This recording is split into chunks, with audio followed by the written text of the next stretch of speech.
you guys, man? This is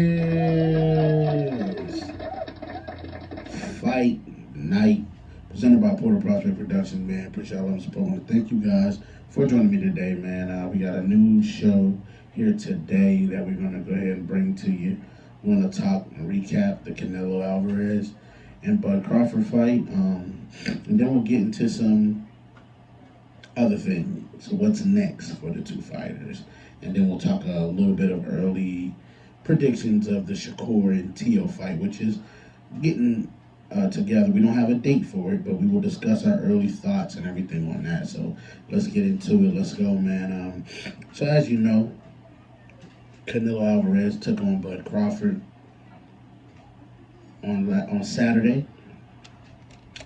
What an amazing spectacle of an event. Let's get to that. Shout out to Turkey, Algier.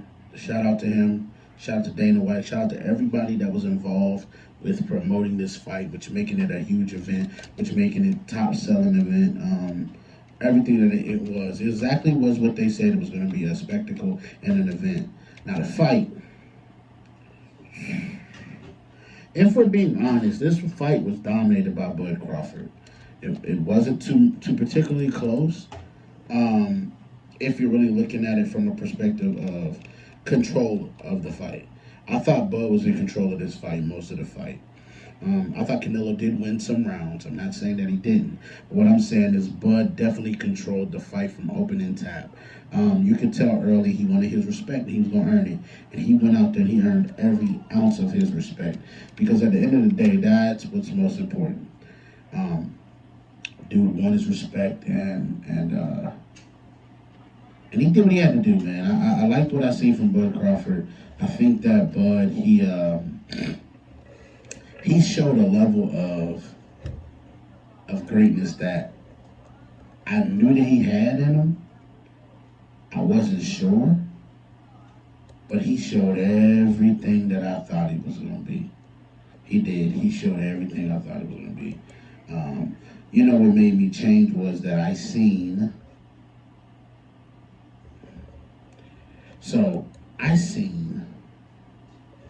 the actual thing. I seen the tell of the tape. That's what I'm saying. I seen the tell of the tape. And in the tell of the tape, it showed one thing that was glaring, and that was the reach advantage. And when I seen the reach advantage, I said, oh, you can act. Like I said, Bud Crawford won this fight. Because of the reach advantage was so significant to me. When you got a 4 or 5 inch reach advantage over your opponent, it means something in a fight of this magnitude, which could possibly be fought in the phone booth. Because Bud, like I said, didn't throw any punches out of range. He controlled and dictated pace. He controlled and dictated how it was going to be fought, when it was going to be fought. Canelo did, what Canelo does. But it wasn't enough against somebody like Bud Crawford. To me, this catapults him into the top 3 pound-for-pound greatest fighters of all time. Because of the easiness into which he won. I mean, it just wasn't a particularly close fight from a control perspective. Like I said, man, I thought Bud was amazing tonight. Shout out to Bud Crawford, man. Shout out to his team. Shout out to everybody involved in the event, man. People are like, what's next? What is next for Bud fighters? I actually think for Bud, this is like the crescendo. This is the Picasso painting. This is your graduation if you're Kanye West. This is your Astroworld if you're Travis Scott. This is your masterpiece. This is the one. This is the one that you've been waiting for, even beyond the Errol fight. This is the one that really validates and solidifies your greatness as a fighter, man. And I don't know if you'll be able to reach that height again. Now, is there fighters up there that he could possibly fight? Yes, there are. There's plenty of them out there that he could possibly fight. But what is going to reach this kind of high it's hard. I mean, unless you just, like I said, Bud really loves to fight, so it wouldn't shock me if he would just, you know what I'm saying, drop back down and fight some of these other guys and contestants and all that. I'm just thinking of it from a height perspective, man. You're not going to reach this level. It's going to be hard to top this. It really is. And so we're going to see, man. I think we're definitely going to see what's next for him. I also wouldn't rule out the possibility of retirement for him. Even though I don't think it's going to happen, I wouldn't rule it out completely and fully. It's going to be very interesting to see that. To see what happens next. And then as far as Canelo, I just think with Canelo, man, you've been a professional fighter for 20 years since you were 15 years old. You are a great fighter, a great Mexican fighter, a great fighter in general, man. You had countless of classics. You can give us countless of moments. I also think there's not too much left for Canelo to accomplish in the sport of boxing right now. Does he fight again? I do think he does fight again. I think he needs that farewell fight. I just don't know what it's going to be. But I do think that Canelo is, you know, I think it's getting that time where it's the wrap up time, you know, career wise, you know. I think Canelo Alvarez is an amazing, it's an all time great fighter. But I also think that Canelo understands, and he's not a fool to the fact of it might be time to hang it up. I don't think he's foolish to that mindset or factor or anything like that. So we're going to see what happens with these two fighters. I do think Canelo, like I said, is more on the downside. And I think it's a likelihood that he possibly could retire too. But, you know, we're going to see. I think we're going to see. And, yeah, so let's get to this Tio and Shakur fight, man. I want to give my early thoughts and predictions on that. These are not locked-in predictions. If things could change over time, but I just want to give my early thoughts on it. First off, I'm happy this is happening for both fighters. They both have been seeking opponents to fight. They have both been seeking that ultimate validation, you know what I'm saying, of their greatness.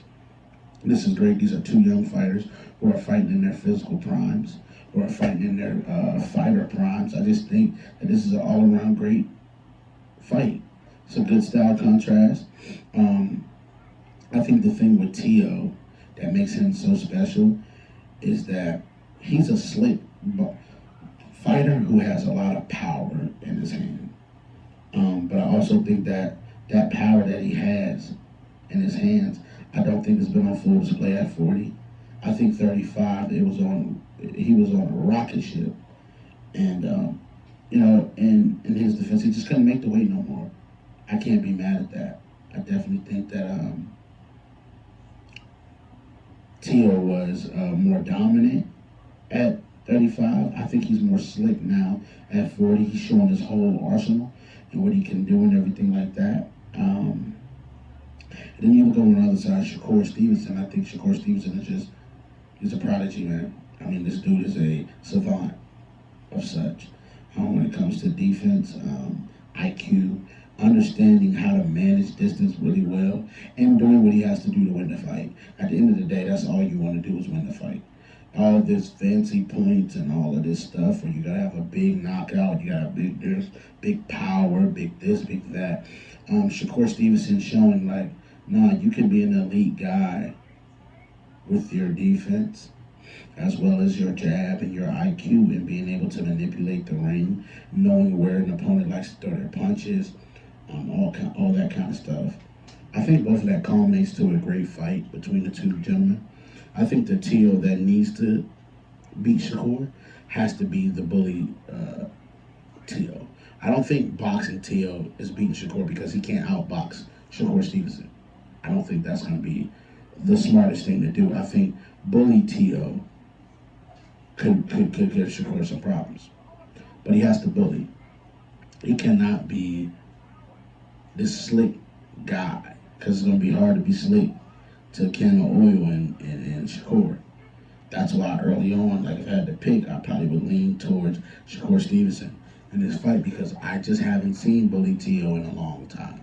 But if Bully Tio decides to show up and he's on his bully, I think Tio will give Shakur some problems. But it gotta be Bully Tio.